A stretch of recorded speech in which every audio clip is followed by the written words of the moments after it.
Watu wengi wauawa, damu nyingi ya mwangika. Hakuna aliyeomba Mungu kabila. Vijana tukae pamoja, tujenge Afrika.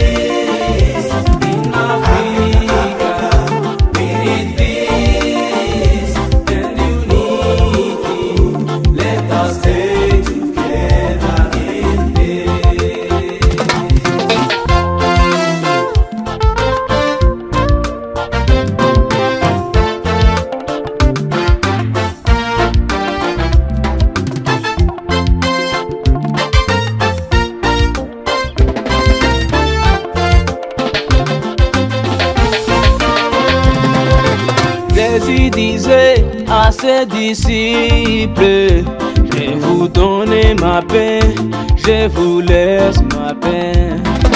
Mais l'homme dit aujourd'hui: qui veut la paix, prépare la guerre.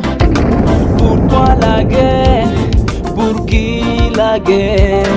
Mettons-nous ensemble, car l'union fait la force.